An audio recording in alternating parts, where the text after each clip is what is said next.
Hello there. I'm Juliana, a vibrant 32-year-old graphic designer from Chicago, stuck in a frustrating situation with my sister-in-law, Catherine, whose goal seems to be dragging me down at every family get-together. But let me tell you, last Sunday during my parents' 40th anniversary dinner, she truly crossed the line. Out of nowhere, she stood up, pointed at me, and accused me of stealing her wallet. The shocked expressions around the table when the truth unfolded were absolutely priceless. I could see it coming from a mile away. So, wherever you're tuning in from, don't forget to hit that like button and subscribe, as I share how justice finally came knocking. To truly understand the chaos of that dinner, we first need to dive into Catherine's background. Ever since my brother Eric introduced her to our family 6 years ago, she's set on claiming the title of the family queen bee. Coming from a wealthy background, she never lets anyone forget her privilege. With her father owning a chain of luxury car dealerships throughout the Midwest, she's grown up with an attitude that seems to suggest others exist purely to admire her. Initially, I aimed to embrace her. I genuinely wanted happiness for my brother. So, I tried to bond, inviting her to lunch, suggesting shopping trips, and even offering help with their wedding preparations. But every time, Catherine found ways to belittle me subtly. She'd make remarks about my modest apartment, question if my clothes were thrift buys, or imply that my graphic design career was merely a fun hobby, falling short of her significant profession and her father's enterprise. The worst instances always happened during family gatherings. Like 3 Christmases ago, when she accidentally drenched my meticulously crafted dress with red wine. Or last Thanksgiving, when she loudly proclaimed how brave I was for showing up solo while others had partners. At my niece Lucy's baptism, she told family members that my gift was thoughtful, considering my budget constraints. I tried to keep the peace, swallowing my pride and forcing a smile through clenched teeth, not for Catherine, but for Eric, who seemed oblivious to her antics, and for my darling niece Lucy, who deserved a harmonious family. Lucy is just 4 now, sweet and innocent, and the mere thought of causing a rift that could impact her relationships kept me quiet all these years. My parents, David and Marie, now in their late 60s, have always been the peacemakers, believing family harmony is a priority at almost any personal cost. Dad spent 35 years as a high school principal, while Mom dedicated herself to nursing. They instilled in us the values of forgiveness and the sanctity of family ties.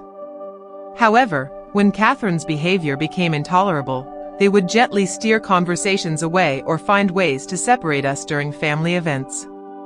My brother Eric, just 2 years older, has always found himself stuck in the middle. Growing up, we were extremely close. He stood up to bullies for me, taught me to ride a bike, and was my confidant through the rough teenage years. But after he met Catherine, he seemed to drift away, canceling our regular sibling dinners and making excuses whenever I tried to connect. Whenever I attempted to address Catherine's behavior, he'd become defensive, accusing me of jealousy or being overly sensitive. She just communicates differently, he would argue, insisting that I needed to understand her better. There's my younger sister, Julia, just 3 years my junior, who was my true ally. Known as the family rebel, she has always spoken her mind, and she caught on to Catherine's antics very quickly. Julia wasn't bothered by her jabs as much as I was. "You know what your issue is?" Julia told me once. "You still care about what that witch thinks. Stop giving her power." It's easier said than done, especially when every family gathering feels like a mental battlefield. The events leading up to that infamous dinner had begun 3 months earlier when my parents decided to commemorate their 40th wedding anniversary. This significant milestone called for something extraordinary. So, I volunteered to plan a dinner at their favorite upscale Italian restaurant, the place they had their first date. I spent weeks organizing everything, from a custom menu to a carefully curated playlist featuring meaningful songs from their journey. I reached out to their oldest friends, compiled family photos for a slideshow, and designed stunning invitations. Naturally, Catherine had to stir the pot. She called the restaurant without my knowledge to alter the reservation time, claiming it was more accommodating for everyone without verifying if that was accurate. Then, she reached out to the guests I had invited to suggest an entirely different dress code than the one I proposed. She even decided to order a completely different cake than the one I had meticulously picked out based on my parents' favorite flavors, asserting that her choice was far more refined. When I addressed her about these modifications, she feigned innocence, exclaiming, "Oh, I thought we were collaborating on this." With her eyes wide open. "Eric mentioned you might need assistance since you're inexperienced with this sort of upscale event." My brother denied ever saying that, but he also refused to ask Catherine to step back. So, I adapted, compromised, and kept my sights set on making the evening unforgettable for my parents. By the time the day finally came, I was drained from dealing with Catherine's meddling, but resolute not to let it overshadow the celebration. The anniversary dinner was booked at Salvatore's, a delightful Italian restaurant hidden in the heart of Chicago's Little Italy, the very place where my parents had their first date back in 1983. Giovanni, the son of the original owner who had served my parents those many years ago, assisted me in reserving their most intimate corner table, and curated a special menu showcasing updated versions of their meal from that magical first night. The private dining room shimmered with a warm amber glow from vintage chandeliers, and each table was adorned with centerpieces of red and white roses, my mom's favorites. The walls were embellished with nostalgic black and white photos of old-world Italy, and the aroma of garlic, fresh bread, and tomato sauce wafted in the air. I arrived 2 hours early to meticulously place framed photos chronicling my parents' journey throughout their marriage on a special memory table positioned by the entrance, alongside their anniversary gift. I had poured months into creating a beautifully illustrated family tree that traced their lineages back for generations. By 7 p.m., guests started to arrive. My parents walked in to a round of applause, with Mom looking radiant in a navy blue dress that beautifully highlighted her eyes. Dad, brimming with pride beside her in the suit he had worn for their 25th anniversary, which had recently been tailored to fit his now trimmer figure. The joy radiating from their faces made all the stress of planning worthwhile, until Catherine arrived. She and Eric were 15 minutes late. I later discovered that Catherine had insisted on changing outfits 3 times. She made an entrance in a dazzling red designer dress that was frankly too extravagant for the occasion, with diamonds sparkling from her ears, neck, and wrists. Lucy followed behind, wearing a tiny replica of her mother's attire, visibly uncomfortable as she fiddled with her snug collar. "So sorry we're late," Catherine announced with flair, air-kissing my mother's cheeks. "Traffic was terrible and I simply had to ensure we looked right. Some of us understand the significance of presentation at important events." Her gaze flicked to my modest black cocktail dress, which I had deliberately chosen so as not to overshadow my mother. I noticed a slight frown on my mom's face, but, true to her nature, she simply thanked Catherine for attending and complimented Lucy's dress. The seating arrangement had been thoughtfully orchestrated. I had positioned my parents at the heart of the main table surrounded by their closest friends. Eric, Catherine, and Lucy were placed at one end while Julia and I occupied the other with extended family and friends filling in the spaces. This setup was designed to facilitate easy conversation for my parents with their closest friends while keeping Catherine and me at a comfortable distance. But Catherine had alternate ideas. As everyone started to settle into their seats, she blurted out, "Oh, there seems to be a mix-up. As the eldest son's wife, I should sit next to Marie. Family should be close on such a significant occasion, don't you think?" Before I could step in, she had moved the place cards, displacing my mother's best friend, Helen, who had traveled from Arizona especially for this occasion. The resulting chaos forced several other guests to change their seats, leading to confusion and awkward looks all around. I caught Julia's eye across the table. She discreetly shook her head, signaling me not to create a scene. During the appetizer course, Catherine monopolized the conversation, repeatedly steering it towards her recent accomplishments. She had just landed a promotion to marketing director at her father's company, a role everyone knew was specifically tailored for her with little genuine responsibility. It's so gratifying to be acknowledged for hard work, she said, directing a look at me. Not everyone comprehends the commitment it requires to thrive in the corporate world. Some prefer simpler, more creative paths, and that's fine, I suppose. Ever the diplomat, my father tried to include me in the dialogue. Juliana just wrapped up a major branding project for that new tech startup. What was it called again, sweetheart? Before I could respond, Catherine interjected, "Oh, David, speaking of technology, did I mention the new partnership I negotiated with Tesla, Daddy?" She claims it's the most significant deal our company has ever landed. The discussion progressed with Catherine frequently interrupting, steering the conversation, and subtly belittling the input of anyone else, especially mine. I concentrated on ensuring the service ran without a hitch, quietly discussing timing and specific dietary requirements with the staff. As I returned to my seat following a conversation with the lead waiter, something peculiar caught my attention. Catherine had stepped away from the table briefly, stating she needed to freshen up. Upon her return, I observed her reach into her oversized designer purse and carefully stash something into an inner compartment. From my perspective, I caught a fleeting glimpse of what looked like a second wallet, distinct from the red leather designer one she had prominently displayed earlier when she extravagantly tipped the coat check attendant. Initially, I thought it might be an old wallet she had rediscovered and was simply putting away. However, the secretive way she glanced around raised my suspicions. Over time, I had become adept at reading Catherine's body language whenever she was orchestrating something devious. She has a slight tightening of her eyes that I recognized as her scheming face. I noticed that expression now, sending a chill through me. For a moment, I contemplated confronting her right away, but multiple factors held me back. First, it was my parents' special evening, and they had already navigated enough tension between Catherine and me through the years. Secondly, without knowing her exact intentions, any accusation I made could come off as paranoid and trivial. And most crucially, a small internal voice reminded me that sometimes, the best way to handle a trap is to allow it to unfold, but on your own terms.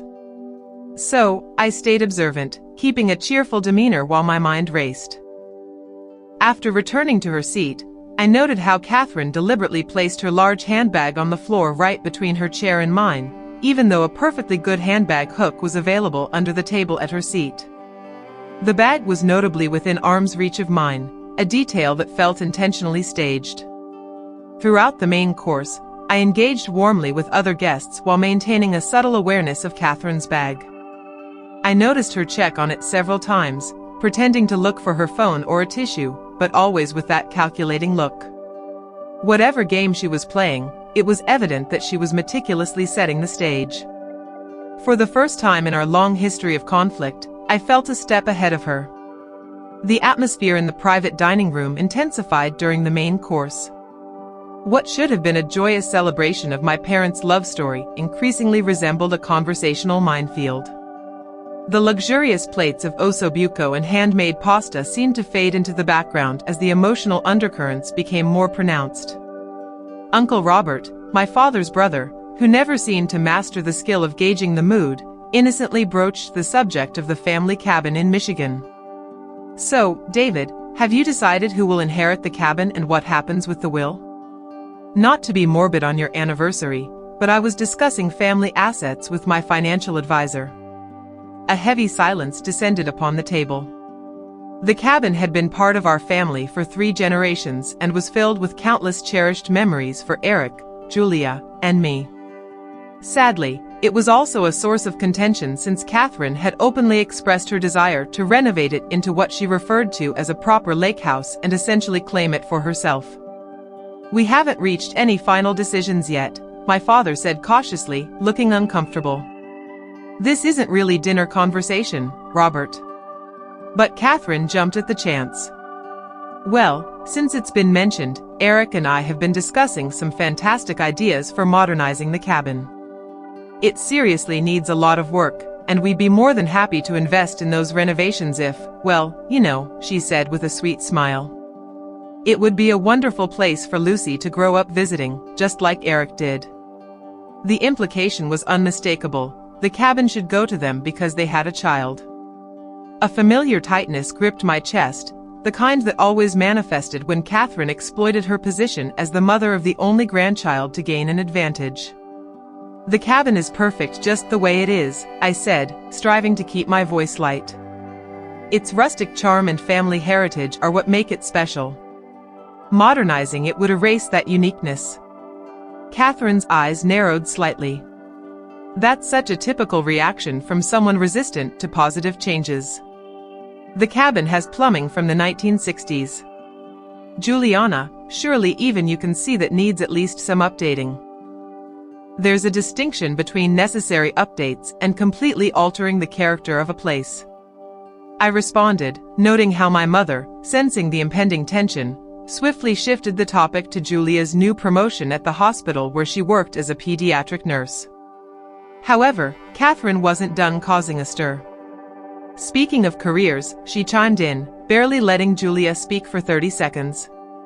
"I've heard that graphic design positions are quickly being taken over by artificial intelligence. Juliana, are you worried? It must be incredibly stressful to be working in a vanishing field." Instantly, I felt every gaze at the table shift toward me. This was classic Catherine, bringing up a subject that was specifically aimed at putting me on the defensive in front of everyone. "Actually," I said with a calm smile, "human creativity and emotional intelligence are exactly what AI can't duplicate. My roster of clients is expanding because companies value that connection, but I appreciate your worry about my profession." The discussion flowed back and forth between delightful memories of my parents' marriage and Catherine's pointed remarks, mostly aimed my way. By the time dessert was nearing, I felt completely drained from the strain of fending off her jabs while trying to keep the atmosphere light. "Excuse me for a moment," I said, standing up. "I need to check on the anniversary cake in the kitchen." Truthfully, I needed a brief escape from Catherine's calculating gaze and subtle digs. I made my way to the restaurant's cozy outdoor patio, deserted due to the nippy evening air. Taking a deep breath, I leaned against the stone balustrade, gazing up at the sparse stars fighting through Chicago's light pollution. In that peaceful moment, I weighed my choices. I could continue the past 6 years of dodging Catherine's attacks and keeping the peace for family harmony. I could finally confront her publicly about her behavior. Or I could seek a middle ground that preserved my dignity without causing a scene that would ruin my parents' celebration. While pondering, I recalled Catherine's bizarre behavior earlier when she seemed to hide what looked like a second wallet. Whatever scheme she had, it was evidently meant to unfold tonight. That thought sent a shiver down my spine, unrelated to the chilly breeze. After about 5 minutes, I realized I needed to go back to avoid raising any eyebrows or concern. As I strolled back through the restaurant, I noticed Giovanni, the owner, chatting with one of the waiters while gesturing toward our private room. Our eyes met, and he gave me a quick, reassuring nod. During the planning phase, I had filled him in on the family dynamics, and he had promised to ensure the evening went smoothly. That small gesture boosted my resolve to stay composed, no matter what Catherine might try. Upon returning, I discovered dessert being served, a delicate tiramisu that was my mother's favorite. As I settled back into my seat, I immediately sensed something was different. Catherine was sitting up straighter, with a barely there smile creeping onto her face. Eric appeared tense beside her, fixated on his dessert as if it held answers to unasked questions. My father was sharing a story about their honeymoon in Venice, but Catherine wasn't pretending to listen, her gaze flitting between me and her purse, which was still resting between our chairs. Just as I took my first bite of tiramisu, Catherine suddenly gasped with exaggerated shock, interrupting my father mid-sentence. "My wallet!" she exclaimed, dramatically clutching her chest as if in distress. "I can't find my wallet." Instantly, all conversation halted, and every head turned toward Catherine, who was now theatrically rifling through her purse. "Are you sure you brought it?" my mother asked, concerned. "Did you check your coat?" "Of course I brought it." Catherine snapped before quickly masking her expression with feigned worry. "I had it right here." I even paid the coat check with it when we came in. Someone must have taken it. As she began her frantic search, peering under the table and asking others to check near them, I noticed she was skillfully diverting attention away from her handbag, where I strongly suspected the missing wallet was still hidden. Maybe you left it in the restroom, suggested Helen, my mother's friend. No, no. Catherine responded insistently, her voice rising dramatically. It was right here in my bag. It's got all my credit cards, my driver's license, even irreplaceable pictures of Lucy.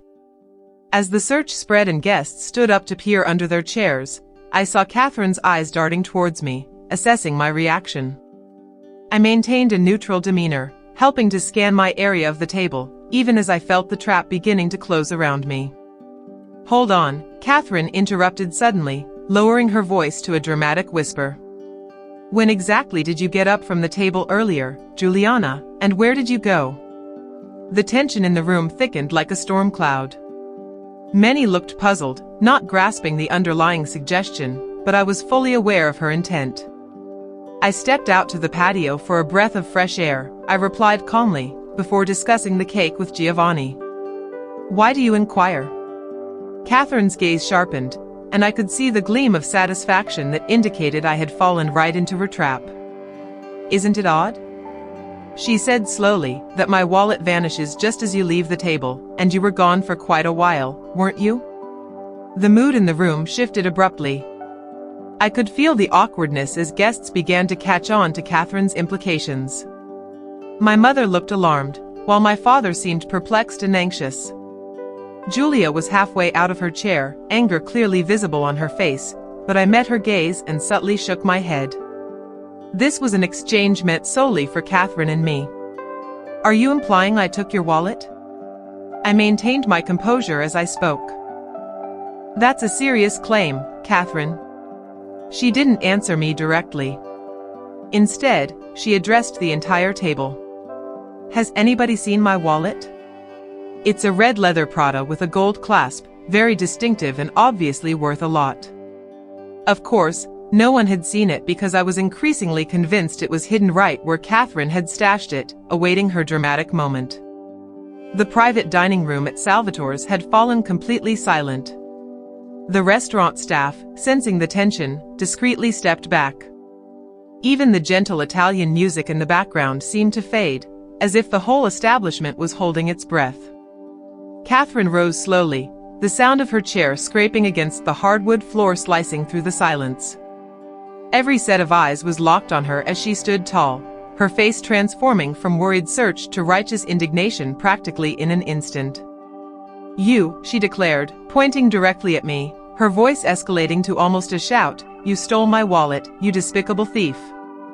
The accusation reverberated in the air, so outrageous and shocking that there was a moment of stunned silence. My father was the first to regain his composure. Now, Catherine, he began, his authoritative voice emerging, that's a very serious accusation to make without any proof. But Catherine, unwavering, was fully engulfed in her act, her cheeks flushed with what appeared to others as genuine fury. I've suspected for years that items mysteriously vanish when Juliana is present, she continued. A pair of earrings from our guest bathroom, money from Eric's wallet, even Lucy's birthday gift card last year.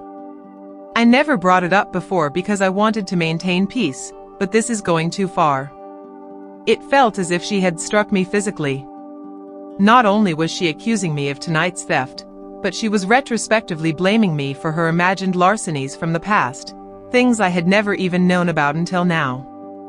I glanced at Eric, anticipating him to come to my aid, but he was staring at the tablecloth, his expression unreadable. That's absolutely untrue, I insisted, striving to keep my voice calm. I have never stolen anything that isn't mine. Not tonight or ever. My denial seemed to fuel Catherine's performance further. She turned to the others at the table, her face now a mask of sad vindication. Look at how she lies, always so perfect, so innocent.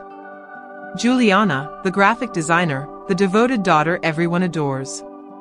But I know who she actually is. The guests squirmed uncomfortably in their seats. Some appeared confused, while others felt embarrassed to witness this unfolding family drama. My mother's eyes glistened with tears. My father seemed older than I had ever seen him, the deep lines on his face exaggerated by anxiety. A whirlwind of emotions surged through me. Humiliation seared my insides as I sat accused before friends and family. Anger throbbed in my temples due to the sheer unfairness of it all. Yet, beneath that immediate storm, an unexpected calm was emerging. I recognized the setup, the trap I had been caught in, and though a part of me longed to leap up and declare my truth, a more dominant part urged caution. Let her unfold her narrative completely. I refuse to be labeled a thief or a liar, I said, maintaining a low and controlled tone, particularly during our parents' anniversary celebration. Catherine's eyes sparkled with triumph, misinterpreting my calmness as a sign of weakness. Then, she made her strategic move, the one I had anticipated. "Well, if you're so innocent," she smirked, "you won't mind if we check your belongings." Before I could respond, she reached down towards my feet, where my small clutch purse rested beside the chair. I deliberately picked a petite evening bag that could only accommodate my phone, lipstick, and keys to ensure I wouldn't carry anything extraneous that could interfere with managing the event. "That's barely big enough to conceal a wallet," Julia shot back sharply.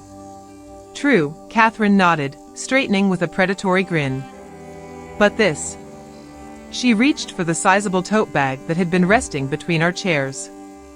I recognized it as hers, yet she now insinuated it belonged to me. "That's not my bag," I replied with calm assurance. "Oh?" Catherine raised an impeccably arched eyebrow. "Then who does it belong to? It's been right beside you all night." Before I could counter, she theatrically opened the tote and reached inside, displaying a look of satisfaction as her hand gripped what she sought, even though I had anticipated this exact moment. "Well, well, well," she exclaimed, her voice laced with feigned surprise as she triumphantly held up her red Prada wallet. "What do we have here?" "My wallet in your bag." "I knew it was you." A collective gasp resonated around the table. My mother covered her mouth in shock, her eyes wide. My father looked distressed, caught between trusting his daughter and the seemingly undeniable proof before him. Juliana Eric finally spoke, his voice a mix of confusion and disappointment. "How could you?" That hurt more than anything, the immediate assumption of my guilt from my own brother. 6 years of Catherine's influence had so completely eroded his trust in me that he didn't question this outrageous accusation. The glimmer of triumph in Catherine's eyes as she surveyed the astonished faces at the table was unmistakable. She had skillfully orchestrated this moment, creating a scene that made me look undeniably guilty. In her mind, she had won our unspoken rivalry, humiliating me so thoroughly that I would never regain my stature in the family. What she hadn't anticipated was that I had seen it coming from the start. The stunned silence that followed Catherine's dramatic unveiling felt like it extended forever.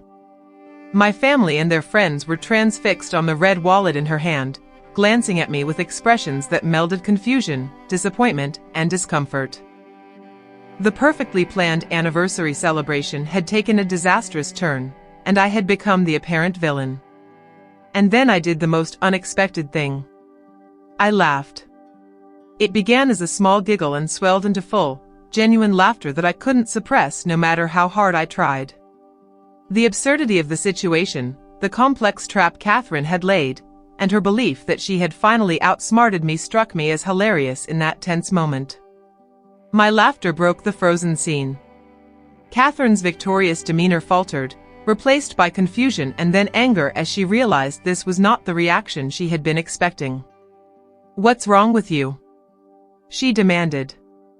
"I just caught you red-handed stealing my wallet, and you're laughing." I took a deep breath, regaining my composure while a smile lingered on my face.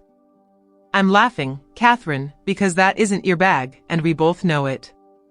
"That's your bag," I said, gesturing to the designer tote that had been nestled between our chairs all evening. "You put it there intentionally and hid your other wallet inside earlier tonight." Her expression shifted slightly, but she quickly regrouped. "What are you talking about?" "This is obviously your bag, and my wallet was inside it.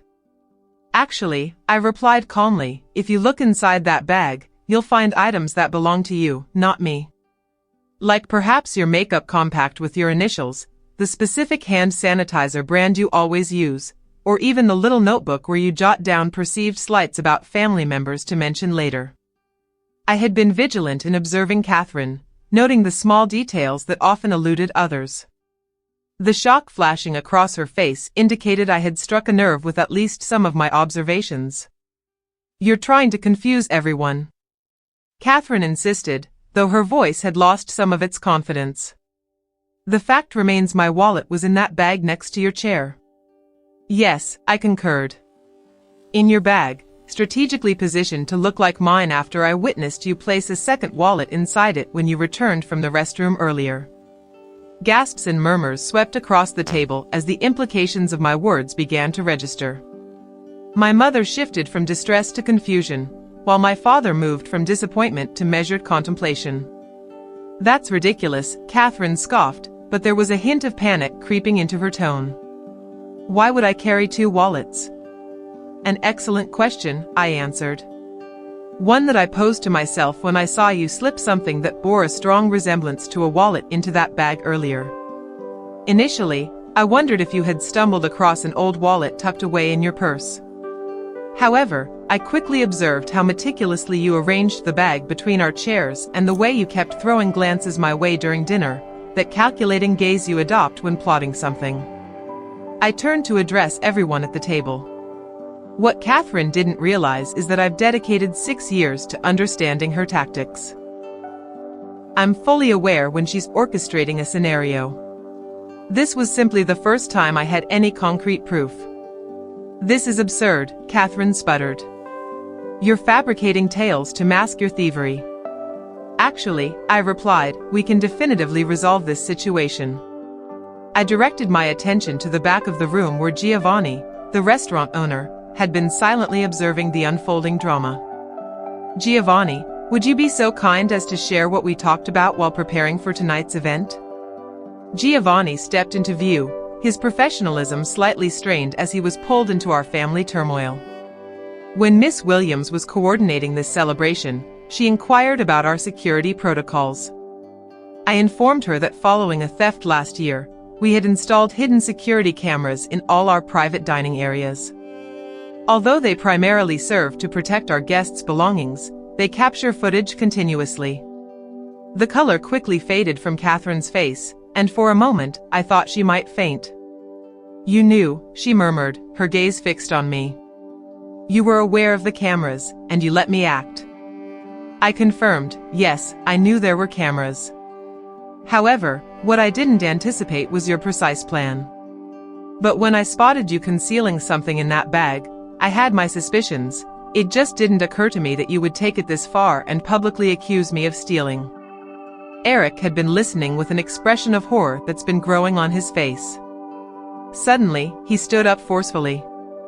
Giovanni, are we able to view this security footage right now? Giovanni nodded. Certainly, we can retrieve it in my office immediately. I don't believe that's necessary, Catherine interjected quickly, her voice high and strained. This is spiraling out of control. It's clearly just a misunderstanding. But Eric had already begun moving toward Giovanni, his expression somber. I want to see the footage now. I remained seated while Eric, my father, and Giovanni exited the room, leaving behind an atmosphere thick with tension. Catherine stood rigid, gripping the back of her chair so tightly her knuckles turned white. My mother glanced between us, her face inscrutable. Julia held a small, satisfied smile at the corners of her mouth. The minutes stretched on endlessly. Silence enveloped us. The remaining guests fidgeted, clearly wishing to escape, yet bound by social rules in this agonizing moment. At last, the door opened, and Eric returned. His face was etched with an intensity one had never witnessed, and his eyes were icy as they locked onto his wife. The cameras document everything, he said evenly. They show Catherine removing a wallet from her purse, placing it into her tote bag, and angling the bag between the chairs. They reveal her repeatedly checking to ensure Juliana hadn't noticed. And they distinctly show her extracting the wallet just as she dramatically accused me. Every gaze in the room fixated on Catherine, whose face now radiated genuine fear. "Eric," she began, "I can explain."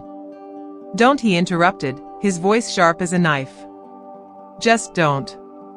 We'll discuss this at home." The ensuing silence was thunderous. After years of awaiting this moment for validation, for someone in my family to finally recognize Catherine's true nature, I now felt no sense of victory, only deep sorrow for my brother and niece. Rising slowly, I attracted everyone's attention. "Mom, Dad," I said softly. "I'm genuinely sorry this happened during your celebration. This night was meant to honor your 40 years of love and commitment, not to revolve around this ordeal." My mother's eyes brimmed with tears, though they were different from the ones I saw earlier. "Oh, Juliana," she uttered. "We should be the ones apologizing. We failed to recognize what was unfolding." As I moved around the table to embrace her, I felt the burden of years of unvoiced suffering begin to lift off my shoulders. No matter what transpired next, the truth was finally laid bare. The remainder of the anniversary dinner continued in an oddly subdued atmosphere. Catherine sat stiffly in her chair, scarcely touching her dessert, while Eric maintained a frigid silence beside her. Lucy, sensing the tension but unaware of its catalyst, grew increasingly restless until Julia quietly offered to take her outside for a stroll. My parents attempted valiantly to salvage the celebration, extending thanks to guests for attending and reminiscing about joyful moments from their marriage, yet the emotional current was impossible to overlook. Their closest friends rallied wonderfully, engaging in conversation and sharing their own tales, creating pockets of true warmth amidst the awkwardness. As the night began winding down and guests started to make their exits, I noticed that everyone who approached me had a newfound awareness glimmering in their eyes. Some expressed quiet apologies for ever doubting me, while others offered a reassuring squeeze to my hand or shoulder, conveying their silent support. Then there was Helen, my mom's dear friend, who enveloped me in a firm embrace. I always suspected she was a force to be reckoned with. Leaning in, she fervently whispered in my ear, "Way to go for standing your ground." My father appeared utterly stunned, the creases on his face more pronounced than ever before. As he assisted my mother with her coat, I caught sight of his protective hand resting on her back, as if the events of the evening had reminded him just how precious and fragile family connections truly are. Once the immediate family remained, he finally addressed the elephant in the room. "I owe you an apology, Juliana," he said, his tone heavy with regret. "We've observed the tension between you and Catherine for years, convincing ourselves it was just typical in-laws dynamics. Never did we think it ran this deep." My mother nodded, tears brimming in her eyes once again. "We should have shielded you better. We were too focused on maintaining peace that we overlooked who the real disruptor was." "It's not your fault," I reassured them. "Catherine has an uncanny ability to present different faces to different people, and I never wanted to force anyone into a position of choosing sides." Eric, who had been silently waiting by the door for Catherine to return from the restroom, where she had retreated after Julia brought Lucy back, now stepped forward. "I need to talk to you," he said, his voice thick with emotion. "Alone, if that's all right." We moved outside to the same patio where I had earlier gathered my thoughts. The air was cooler now, prompting me to wrap my arms around myself for warmth. Eric spent a moment gazing out at the city lights before he spoke. "I don't even know where to begin," he finally said. "I feel like the biggest fool in the world." "You're not a fool," I replied gently. "You're just someone who wanted to believe the best in the person you love. There's nothing foolish about that." He sharply shook his head. "Stop being so understanding. I don't deserve it." For years, I brushed aside your feelings, defended her actions, even accused you of being jealous or difficult. And all this time. His voice faltered. All this time, she was intentionally trying to hurt you to create distance between us. I had envisioned this moment of validation countless times, Yet as it unfolded, I found no joy in witnessing my brother's suffering. "What do you plan to do?" I asked softly. Eric rubbed his hand over his face, suddenly looking drained. "I don't know. I need to consider Lucy, what's best for her, but I can't just pretend this didn't happen. What Catherine did wasn't a momentary mistake, it was calculated cruelty. It makes me wonder what else she's capable of." Just then, the patio door swung open and Catherine emerged. Her makeup was freshly done, yet it couldn't conceal the redness around her eyes or the stiff, defensive set of her mouth. "The car is waiting," she announced to Eric with a brittle tone. "Lucy is tired." Eric studied her for a prolonged moment, and I could see something in his expression change, a toughening that was entirely unfamiliar. "Take Lucy home," he stated firmly. "I'll catch a ride with my parents or Juliana. We need some space tonight." Catherine's composure cracked, momentarily exposing a flash of panic. "Eric, please. We need to discuss this." "Yes, we do," he agreed, "but not tonight. Tonight, I need to process what I witnessed on that security footage." For a moment, I thought Catherine might protest, but after a heavy silence, she merely nodded stiffly and walked away. The sound of her heels clacking on the hardwood faded as she went to retrieve Lucy. Once she was gone, Eric turned back to me. "I'm truly sorry, Gabs. I know sorry never seems adequate, but it's all I have right now." I reached out and grasped his hand, giving it a gentle squeeze. "It's enough for tonight. We'll figure out the rest as we move forward." When we re-entered the house, my parents and Julia were waiting. The five of us, our immediate family unit, stood united in a moment of reconnection now that Catherine's manipulative presence was absent. Then Julia broke the silence with her usual candor. "Well, that was the most dramatic anniversary dinner in history. Congratulations, Mom and Dad. You'll definitely remember this one." Surprisingly, her words lightened the mood. My father chuckled, my mother smiled through her tears, and even Eric managed a weak laugh. We gathered our belongings, expressed our heartfelt gratitude to Giovanni for his discretion and assistance, and stepped out into the cool night. As we stood on the sidewalk bidding our goodbyes, my mother pulled me into a heartfelt embrace. "I'm so proud of how you carried yourself tonight," she whispered. "You demonstrated such grace under immense pressure." "I learned from the best," I told her, pulling her close. As I drove home by myself later, the events of the evening replayed in my mind like a movie. The thrill of finally unveiling the truth was tinged with worry for my brother and niece. Our family dynamics were far from simple, and I realized that the revelations of that night would ripple through all our lives in significant ways. Yet, for the first time in 6 years, I felt a burden lifting off me. The relentless need to defend myself, to doubting my own perceptions, and to tread carefully around Catherine was finally changing. The truth holds an unmatched power, and once it's out, you can't pretend it hasn't been seen. Upon arriving at my apartment, I kicked off my shoes and poured myself a modest glass of wine. Sitting by the window with a view of the city, I silently toasted to my parents' 40 years of marriage, to the truth, and to a hopeful yet uncertain future for our family. In the weeks that followed that memorable anniversary dinner, our family entered a phase of painful but essential change. Just as I expected, the immediate aftermath was challenging. Eric moved into the guest room at our parents' house, telling Lucy that Daddy needed to assist Grandpa with some tasks. It was a weak excuse that the perceptive 4-year-old saw through, but it offered a gentle cushion while the adults dealt with the aftermath of Catherine's deceit. As for Catherine, she tried several tactics to handle the situation. Initially, she offered tearful apologies, claiming she'd had a momentary breakdown from stress. When that approach fell flat, she downplayed her actions, asserting everyone was overreacting to a poorly conceived prank. Ultimately, she resorted to what I believed was her true nature, cold pragmatism.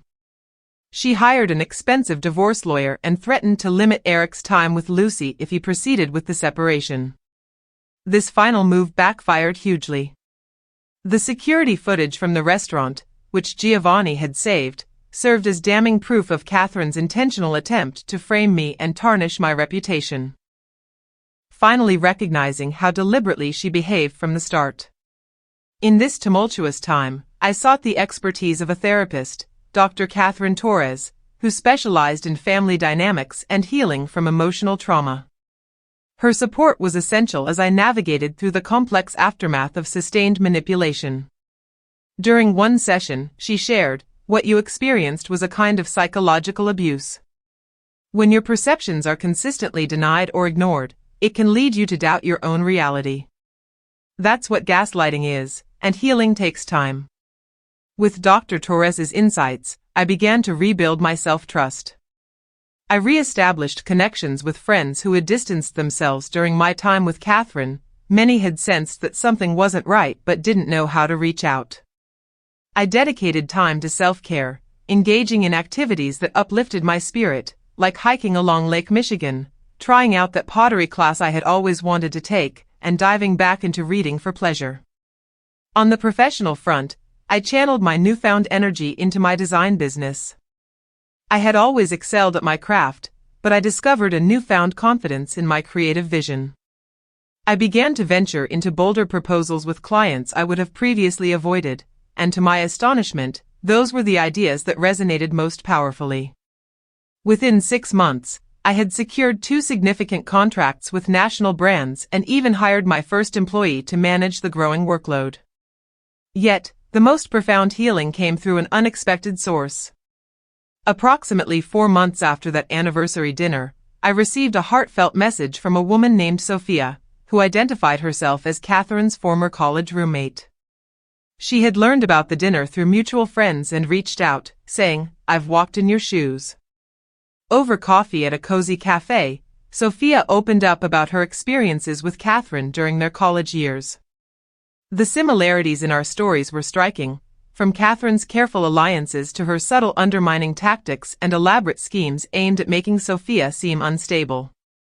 Our conversation was both validating and therapeutic, affirming that my experiences weren't unique or imagined. It took years for me to regain trust in my own perceptions after enduring her behavior, Sophia revealed.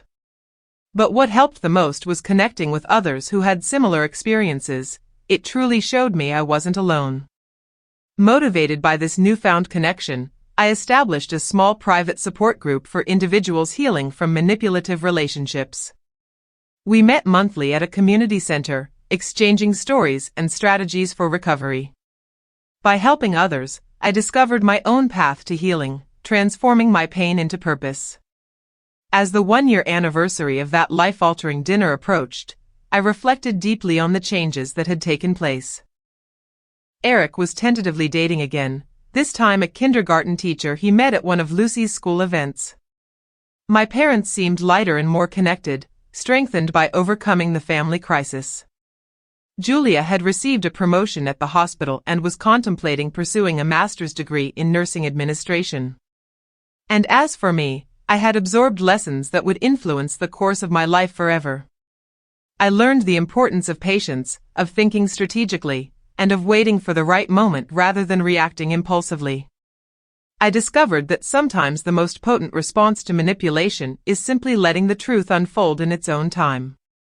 Most importantly, I learned that standing in your own truth, even when others doubt you, is a form of self-preservation, not selfishness.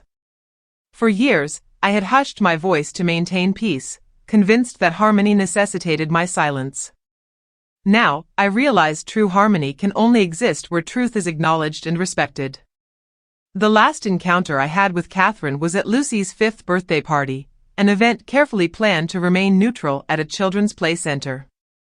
We acknowledged each other with stiff nods from across the room but exchanged no words. I noticed the facade of cheerful politeness on her face that failed to reach her eyes, sparking curiosity about whether she had already targeted new victims for her manipulations. Yet this was no longer my concern. I had reclaimed my voice, my family, and my power. The journey through pain had led me to a space of genuine strength.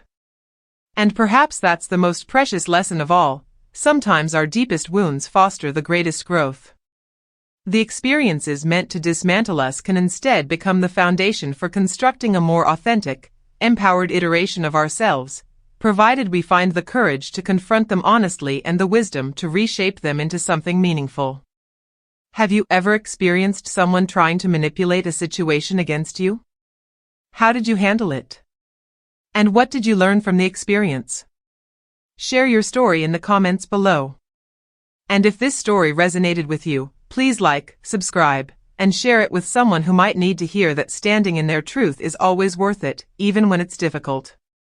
Thank you for watching, and remember, sometimes the most powerful response to manipulation is simply knowing your own worth and waiting for the truth to emerge.